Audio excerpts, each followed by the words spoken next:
Hi, I'm actor Ian Champion, and welcome to History of Horror Cinema, my podcast series devoted to the good, bad, and the ugly of horror movie history. Please don't forget to like what you hear and hit subscribe. I have such sights to show you. Life Returns, 1935. The Raven wasn't the only Hollywood film that would trouble the censors in 1935. Another, far more infamous one was the undeniably controversial Life Returns, the first horror film to fairly be labelled a documentary of sorts as well, shoehorning in an actual operation on screen carried out by a real surgeon who restores life to a dead dog. The surgery itself is ultimately as life-affirming in tone as in actuality, mercifully so, since as a dog lover I approach this with great trepidation. But there was no way this would be an easy sell to a typical audience, and this real footage at the end earned the film an outright ban in Britain in all media for decades. I first read about Life Returns as a boy in Dennis Gifford's marvelous A Pictorial History of Horror Movies, in which he inadvertently teased the pre-internet 1970s reader. Of all horror films, Life Returns is the most lost. Never seen in England, even in today's relaxed climate, never reprinted for television, unpreserved by archives, unmentioned by historians, unregistered even for copyright, yet it was the only documentary horror film. Obviously, to an impressionable mind, this total erasure of a film conjures up all kinds of imagined, horrific, forbidden possibilities, a curiosity that demands to be eventually satisfied. Thankfully, due to social media, the film is available in a good enough copy to finally see what all the fuss was about.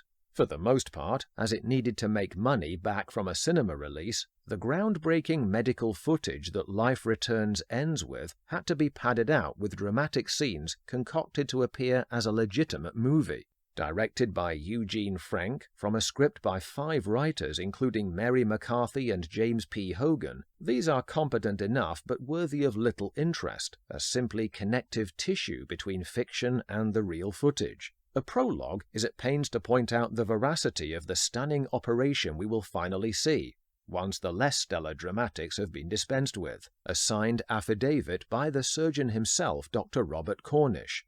I quote, "This part of the picture was originally taken to retain a permanent scientific record of our experiment. Everything shown is absolutely real. The animal was unquestionably and actually dead, and was brought back to life." The fictional soap opera begins by detailing the light-hearted pre-graduation college times of 3 doctors, one of whom goes on to work at the fictional Arnold Research Laboratories, where he hopes to gain funding for his experiments into the resurrection of life.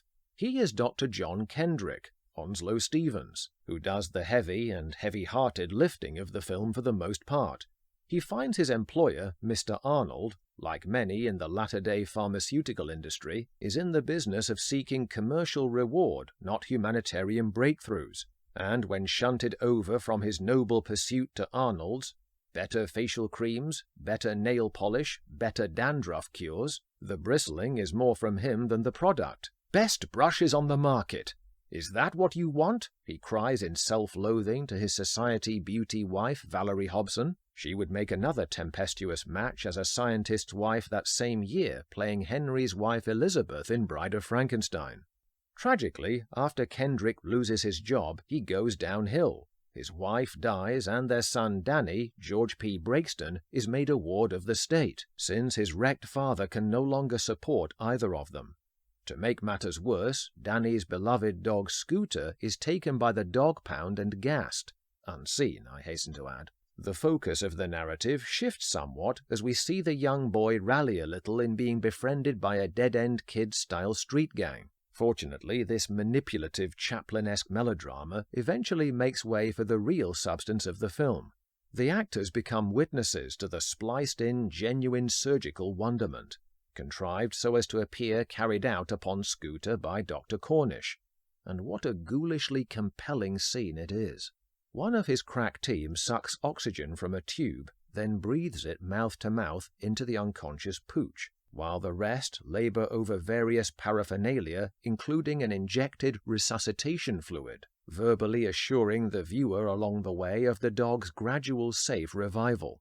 Finally, Scooter's racing pulse and nervous system is calmed with Nembutal, and the slightly harrowing sight of him strapped on his back paws in the air and yelping softly is softened when he raises his head to lick Danny's face, albeit possibly after-the-fact footage. The extraordinary real achievement of Cornish and his team is then crowned with mournfully toned and unnecessary closing remarks by the eclipsed fictional bystander Dr. Kendrick. This is the culmination of a dream. Dr. Stone and I are merely contributions to his fulfillment. Life Returns is a bold attempt to give 1930s cinema-goers something provocative and edifying to go with their easier entertainments. In a sense, it's Frankenstein for real, or a reverse snuff movie, if you will. However, it's impossible to imagine an audience chowing down on popcorn and soft drinks whilst spectating on a distressed, reviving dog strapped to an operating table. What were they thinking? Might be a fair question to posit when this project was being greenlit.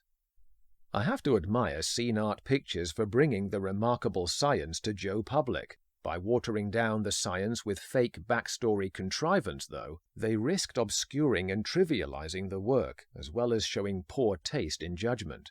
Life Returns was simply an unworthy, wrong-headed platform.